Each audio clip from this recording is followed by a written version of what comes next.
Colombia ha sido estremecida nuevamente por la violencia política. Nadie tiene por qué temer expresar sus ideas y menos aún ser víctima de un atentado por ello. El ataque al senador Miguel Uribe Turbay es algo condenable desde todo punto de vista. Ahora, la pregunta es, ¿cómo se llegó a esto? De eso vamos a conversar hoy en la videocolumna número 261 y que hemos titulado "Y la sangre llegó al río". La semana pasada Colombia revivió hechos de violencia política cuando un joven, presuntamente menor de edad, con un arma potente y costosa, con frialdad y destreza, disparó a pocos metros de distancia al precandidato presidencial Miguel Uribe Turbay, logrando impactar en su humanidad 3 veces. Surge la pregunta, ¿cómo se llegó a esto? Las causas sin duda son múltiples, sin embargo, me enfocaré en las eventualidades más frecuentes en el quehacer político de una buena parte del planeta. Siendo estos como, por ejemplo, la hiperpolarización, los radicalismos, los extremismos, la estigmatización, el odio y, por supuesto, la violencia en las narrativas que construyen buena parte de los actuales liderazgos políticos. En el caso específico de Colombia, el presidente Gustavo Petro comenzó su gobierno en agosto de 2022, creando un gabinete donde integró a distintos partidos políticos, con lo cual mostraba señales de que buscaba hacer un gobierno de amplia base y que a su vez le garantizara los votos requeridos en el Congreso para la aprobación de las distintas reformas ofertadas en su campaña. Estas alianzas en el corto tiempo comenzaron a diluirse y las reformas que promovía el gobierno comenzaron a encontrar dificultades porque la oposición no estaba de acuerdo con ellas por su concepción. Aquí comenzó entonces la escalada de los discursos y narrativas cada vez más agresivos entre gobierno y oposición, lo que a su vez fue generando mayores fricciones políticas y lentamente esa crispación comenzó a contagiar a la sociedad.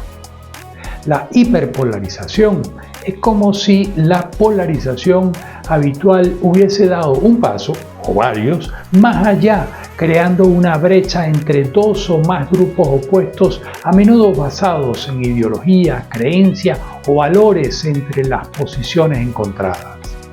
A su vez, los actores van creando entonces narrativas radicales, tratando de imponer su convicción o estilo al sistema a expensas de la visión del otro.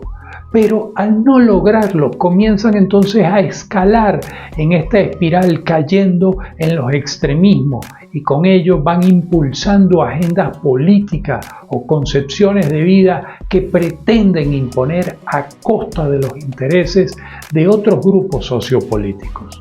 El extremismo implica no solo la exaltación de la noción de supremacía de un grupo sobre otro, al cual pretenden entonces subordinar, sino también el extremismo en que termina centrándose la narrativa cada vez con el mayor ingrediente de violencia.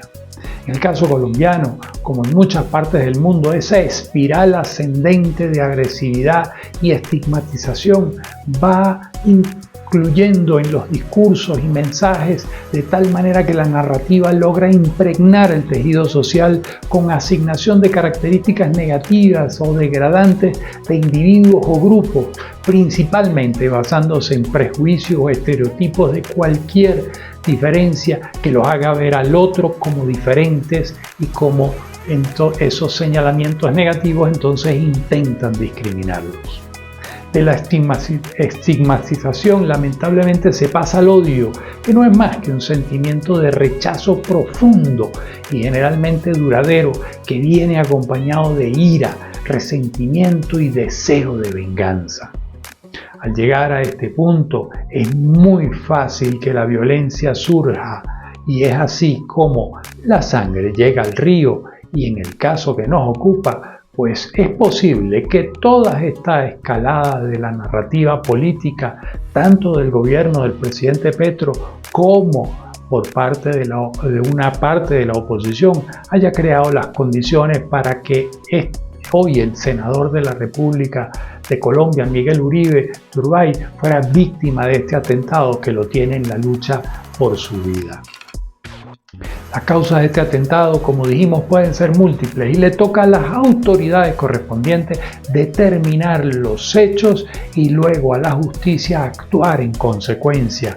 Pero en nada ayuda al esclarecimiento del caso que desde el minuto 1, lamentablemente después del hecho, hayan surgido acusaciones de lado y lado. Todo ello exacerba aún más los ánimos de la población, lo cual sin duda está dividida entre la tristeza, sentimiento que genera empatía, unidad, solidaridad, y por otra parte la rabia, sentimiento negativo que además de dividir a la sociedad puede terminar generando más violencia. Nadie tendría por qué tener temor a expresar su idea, mucho menos tendría que sospechar que podría ser víctima como lo fue Miguel Uribe. Por lo pronto, deseamos que Miguel gane esta batalla, que tenga una pronta y completa recuperación y que la clase dirigencial de este país le baje a la agresividad de los discursos, el tono guerrerista de sus narrativas, por el bien del país, de la democracia y de los ciudadanos. Que la sangre no vuelva a llegar al río. Bueno, mis amigos, hasta acá la videocolumna de esta semana. Definitivamente este ha sido un hecho triste para este país, para su democracia y para una familia. Coméntenme, ¿coincidimos en que las narrativas agresivas, estigmatizantes, hiperpolarizantes le hacen daño a las democracias? Los leo y nos vemos en la próxima videocolumna.